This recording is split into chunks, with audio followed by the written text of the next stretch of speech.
ಉಗ್ರರಿಗೆ ನೆರವು ವೈದ್ಯ ಸೇರಿದಂತೆ 3 ಜನರನ್ನ ಎನ್ಐಎ ಅಧಿಕಾರಿಗಳು ಅರೆಸ್ಟ್ ಮಾಡಿದ್ದಾರೆ. ಎನ್ಐಎ ಭಯೋತ್ಪಾದಕರ ಚಟುವಟಿಕೆ ಬಗ್ಗೆ ಸದಾ ನಿಗಾ ವಹಿಸಿರುತ್ತೆ. ಅವರು ಜೈಲಿಗೆ ಕಳಿಸಿದ ಮೇಲೂ ಕೂಡ ಅವರ ಆಕ್ಟಿವಿಟೀಸ್ ಬಗ್ಗೆ ಒಂದು ಮಾನಿಟರಿಂಗ್ ಸೆಲ್ ಅಂತೂ ಇದ್ದೇ ಇರುತ್ತೆ. ಆ ಥರ ಮಾನಿಟರ್ ಮಾಡಬೇಕಾದ್ರೆ ಒಂದು ಶಾಕಿಂಗ್ ಡೀಟೇಲ್ ಸಿಕ್ಕಿದೆ.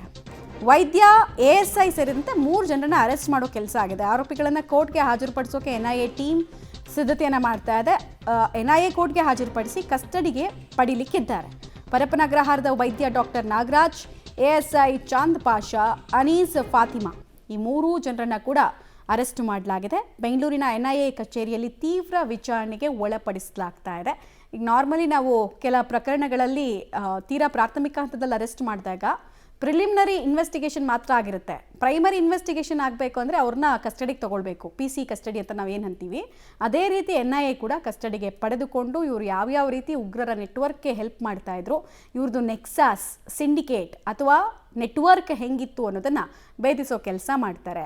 ಅದರಲ್ಲೂ ಈ ಉಗ್ರರಿಗೆ ಜೈಲು ಅನ್ನೋದು ಅರಮನೆಯಾಗಿ ಪರಿವರ್ತನೆ ಆಗಿದೆಯಲ್ಲ, ಆದ ಬಗ್ಗೆ ತಿಳ್ಕೊಳ್ತಾರೆ. ಎಲ್ಲೆಲ್ಲಿಂದ ಫಂಡಿಂಗ್ ಆಗ್ತಿತ್ತು, ಹೆಂಗೆ ಬಿಸ್ನೆಸ್ ಮಾಡ್ತಿದ್ರು ಇವರೆಲ್ಲ ಒಳಗಡೆ ಕೂತ್ಕೊಂಡು ಅನ್ನೋದನ್ನೆಲ್ಲ ನೋಡ್ತಾರೆ.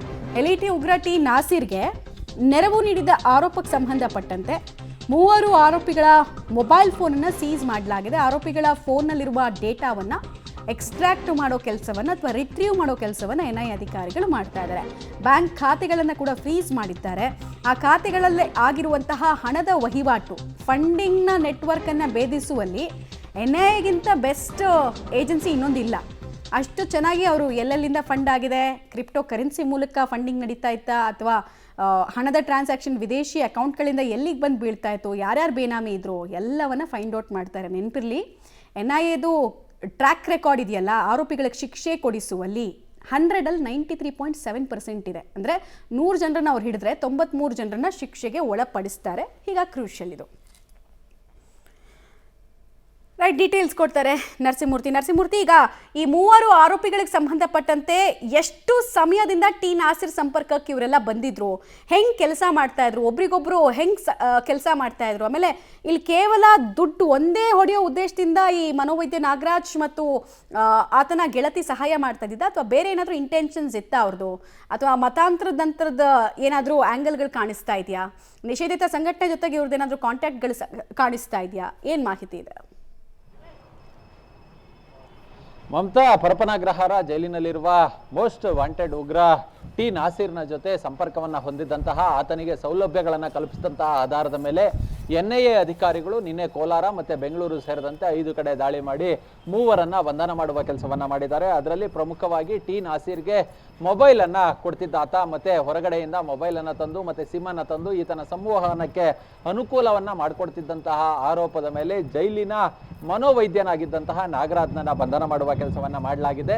ಇದೀಗ ಅದರ ಜೊತೆಗೆ ಚಾಂದ್ ಪಾಷಾ ಅಂತೇಳಿ ಈತನಿಗೆ ಒಂದಷ್ಟು ಫಂಡ್ಗಳನ್ನು ಹೊರಗಡೆಯಿಂದ ತಂದುಕೊಡೋದು, ಹಣಕಾಸನ್ನು ತಂದುಕೊಡೋದು, ಈ ಕೆಲಸವನ್ನು ಉಗ್ರ ನಾಸೀರ್ಗೆ ಈ ಚಾಂದ್ ಪಾಷಾ ಕೂಡ ಮಾಡ್ತಿದ್ದ. ಆತ ಕೂಡ ಜೈಲಿನಲ್ಲಿ ASI ಆಗಿ ಕೆಲಸವನ್ನು ನಿರ್ವಹಿಸ್ತಿದ್ದ. ಮತ್ತೊಬ್ಬಾಕೆ ಅನೀಸಾ ಫಾತಿಮಾ ಅಂತೇಳಿ ಇತ್ತೀಚೆಗೆ ಅಂದರೆ ಕಳೆದ 2 ವರ್ಷಗಳ ಹಿಂದೆ ಬೆಂಗಳೂರಿನ CCB ಪೊಲೀಸರು ಈ ಗ್ರೆನೇಡನ್ನು ಇಟ್ಟುಕೊಂಡು ಸ್ಫೋಟ ಮಾಡೋದಕ್ಕೆ ಸಂಚನ ರೂಪಿಸಿದಂಥ ಆರೋಪದ ಮೇಲೆ 5 ಬಂಧನ ಮಾಡಿದ್ರು.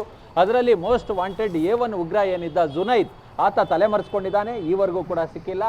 ಆತನ ತಾಯಿ ಈ ಅನೀಸಾ ಫಾತಿಮಾ, ಆಕೆ ಈ ಜೈಲಿನಲ್ಲಿರ್ತಕ್ಕಂತಹ ಉಗ್ರ ನಾಸೀರ್ನನ್ನ ಸಂಪರ್ಕ ಮಾಡಿ ಒಂದಷ್ಟು ಮಗನಿಗೆ ಮಾಹಿತಿಯನ್ನು ತಲುಪಿಸ್ತಿದ್ಲು ಅನ್ನೋ ಆಧಾರದ ಮೇಲೆ ಇದೀಗ ಎನ್ಐಎ ಅಧಿಕಾರಿಗಳು ದಾಳಿ ಮಾಡಿದ್ದಾರೆ. ದಾಳಿ ಮಾಡಿ 3 ಅರೆಸ್ಟ್ ಮಾಡ್ಕೊಂಡಿದ್ದಾರೆ. ಎನ್ಐಎ ಕಚೇರಿಯಲ್ಲಿ ಇಟ್ಟು ತೀವ್ರ ವಿಚಾರಣೆಗೆ ಒಳಪಡಿಸುವ ಕೆಲಸವನ್ನು ಕೂಡ ಮಾಡಲಾಗ್ತಿದೆ. ಪ್ರಮುಖ ವಿಚಾರ ಏನಂತ ಹೇಳಿದ್ರೆ, ಇವ್ರಿಗೆ ಹಣಕಾಸಿನ ನೆರವನ್ನು ಕೊಡೋದ್ರ ಜೊತೆಗೆ ಒಂದಷ್ಟು ಸೌಲಭ್ಯಗಳನ್ನು ಆ ಉಗ್ರನಿಗೆ ಕಲ್ಪಿಸ್ಕೊಡ್ತಿದ್ರು.